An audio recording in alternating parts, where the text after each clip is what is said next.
Pemirsa, Donald Trump akan jadi presiden Amerika Serikat ke-45 malam nanti ketika ia akan mengambil sumpah jabatan di pelataran The Capitol. Jutaan pasang mata akan memandang momen bersejarah yang jadi tonggak peralihan kekuasaan yang damai dan kadang merefleksikan perubahan politik. Saksikan siaran langsung pelantikan Presiden Amerika Serikat terpilih Donald Trump malam nanti mulai jam 8 malam waktu Indonesia Barat.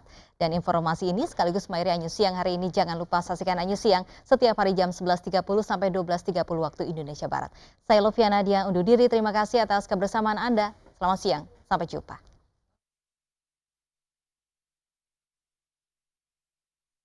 Dwight D. Eisenhower. And will, to the best of my ability, preserve, protect, and defend the Constitution of the United States. So help me God. So help me God. Congratulations. Ini ritual yang telah berlangsung sepanjang kehidupan demokrasi Amerika Serikat. Penanda habisnya era lama dan dimulainya era baru. Baik cerah maupun suram. Seperti saat pelantikan Presiden Franklin Roosevelt tahun 1933 di tengah era depresi besar. Let me assert my firm belief, the only thing we have to fear is fear itself. Tahun 1961, Presiden John Kennedy menginspirasi generasi baru Amerika untuk mengabdi dan bela negara. So, my fellow Americans, ask not what your country can do for you, ask what you can do for your country. But for the first time in a long time. Pasca kemenangan Donald Trump, warga Amerika semakin terpecah.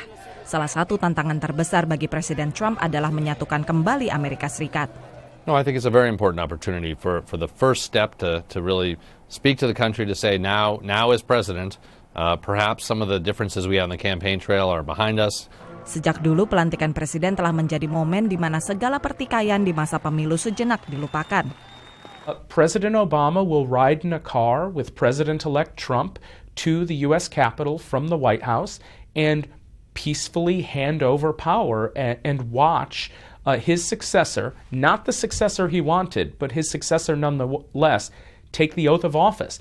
That doesn't happen everywhere in the world, and it's an important display in this country.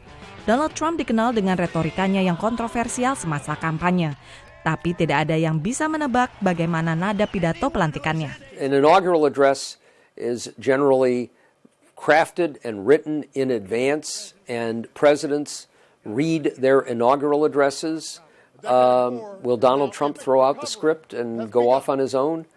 We're in uncharted territory here. Yang hilang dalam inaugurasi kali ini adalah para selebriti Hollywood yang sewaktu pelantikan Presiden Barack Obama membanjiri Washington DC. Mayoritas undangan dalam pelantikan Presiden Trump datang dari negara-negara bagian yang mendukungnya, serta sejumlah tamu mancanegara. Nuansa yang terlontar pada pidato pelantikan cenderung memberikan indikasi arah kepemimpinan seorang Presiden Amerika Serikat. Dari Washington DC, tim VOA. Bulan Juni 2015, Donald Trump mengumumkan niatnya menjadi bakal calon Presiden Amerika Serikat dari Partai Republik. I am officially running for President of the United States, and we are going to make our country great again. Lahir di Queens, New York, Trump dibesarkan dalam keluarga kaya. Ayahnya, Fred, sangat berpengaruh.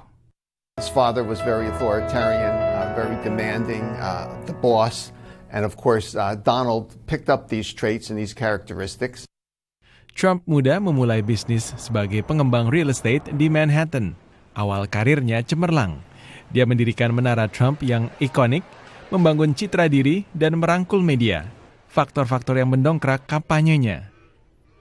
Doing business in New York requires a very strong person, very motivated person, and he is very much a New York businessman. Tapi dia juga sempat gagal. Kasino dan beberapa real estate yang dibangunnya bangkrut. Kehidupan pribadinya juga mendapat sorotan. Dia pernah menikah 3 kali dan bercerai 2 kali. Istrinya, Melania Trump, dan 5 anaknya turut berperan penting dalam kampanyenya.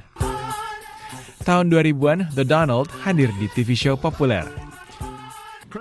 Suaranya di panggung politik nasional mulai bergaung setelah menuduh Presiden Barack Obama tidak lahir di Amerika Serikat, klaim yang kemudian dibantahnya. Hillary Clinton And her campaign of 2008 started the birther controversy. I finished it. Trump mengalahkan 16 saingan untuk memperebutkan nominasi Partai Republik karena dinilai mampu menyentuh kekhawatiran para pemilih. Tetapi dia juga tersandung sejumlah kontroversi. They're bringing drugs, they're bringing crime, they're rapists. In fact, Hillary Clinton's catastrophic immigration plan will bring vastly more radical Islamic immigration into this country, threatening not only our society, but our entire way of life. A lot of people forgot that. Sejak memenangkan pemilu, Trump agak memperlunak retorikanya. Tapi dampak pernyataannya terhadap bangsa Amerika dan peran Amerika di dunia baru dapat diketahui setelah dia memerintah. The next Vice President of the United States, Governor Mike Pence. Mike Pence sudah lama dikenal sebagai wakil rakyat berhaluan sangat konservatif. Now, people who know me well know I'm a pretty basic guy. I'm a Christian, a conservative, and a Republican in that order. Nilai-nilai konservatif ini dijunjung tinggi di kampung halaman Mike Pence di Indiana. Good people do good things when no one's looking. And that's part of what embodies being, I think, from the middle part of the country and from a state like Indiana. Mike Pence juga dikenal sebagai tokoh yang sangat menjunjung tinggi ajaran agama Nasrani. He's a man of faith. He's a man of conviction. He's a man you can trust. He comes from the heart of the conservative movement and from the heart of America. Namun sebagai tokoh Republik yang menganut prinsip small government, Pence berpandangan bahwa pemerintah pusat bukan jawaban bagi permasalahan rakyat. We're tired of being told that a little intellectual elite in a far distant capital can plan our lives better for us than we can plan them for ourselves. Mike Pence kembali ke Indiana tahun 2012 sebagai gubernur berhaluan konservatif, membatasi hak perempuan dan hak kaum LGBT di negara bagian itu. Nilai konservatif Pence dianggap sebagai faktor penarik pendukung Partai Republik dan penyeimbang bagi Donald Trump yang tak punya pengalaman politik. The conservative branch of the party, who's been suspicious of Donald Trump, know that they can trust Pence. I think Pence can be of great value in terms of dealing with members of Congress on behalf of the administration. Namun bagi simpatisan Partai Demokrat dan kaum liberal progresif Amerika, Mike Pence dipandang sebagai tokoh konservatif Kristen Injili yang tak ramah terhadap perempuan, kaum LGBT, dan kelompok minoritas lainnya.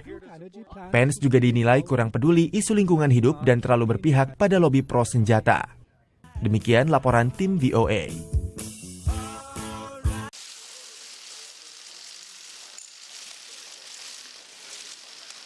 Donald Trump akhirnya menjadi Presiden Amerika Serikat yang ke-45. Meski penuh dengan kritikan, Trump berhasil mengalahkan rivalnya dari Partai Demokrat, Hillary Clinton, dalam pemilihan presiden 8 November 2016.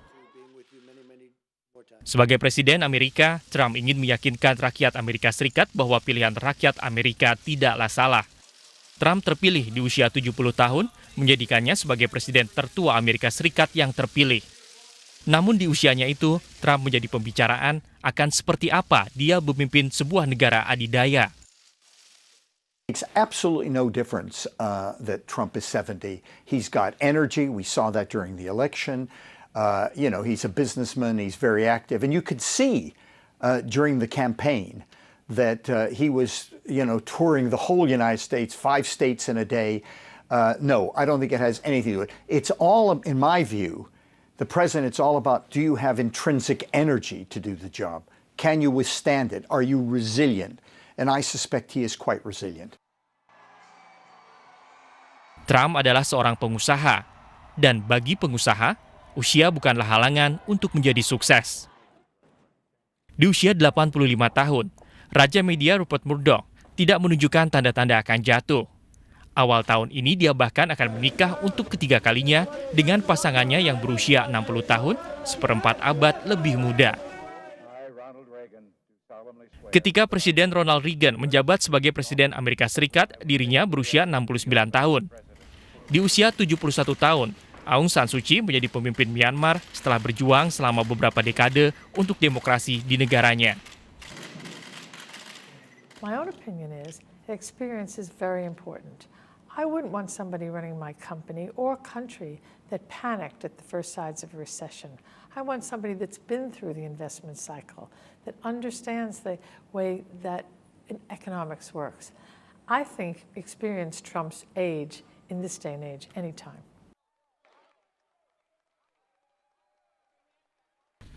Sosok Trump sebagai seorang pebisnis sukses menampilkan karakter yang berhubungan dengan media, glamor, raksasa real estate yang ambisius. Di awal pembangunan Trump Tower di New York pada tahun 1999, Trump bahkan sesumbar gedungnya itu akan menjadi menara hunian tertinggi di dunia. Jan Hafid Dadarkar, seorang penasihat pemerintah India, menyamakan Trump sebagai Perdana Menteri India Narendra Modi, pemimpin yang tangguh dan energik. Actually, he's probably the most energetic person in the Indian government currently. So he hardly sleeps, and he makes everyone else have to wake up with him.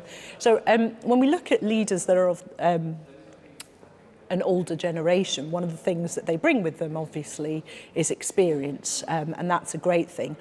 On the other hand, I do think there are challenges from an innovation perspective, from an energy perspective, but I think there are ways that you can balance it out.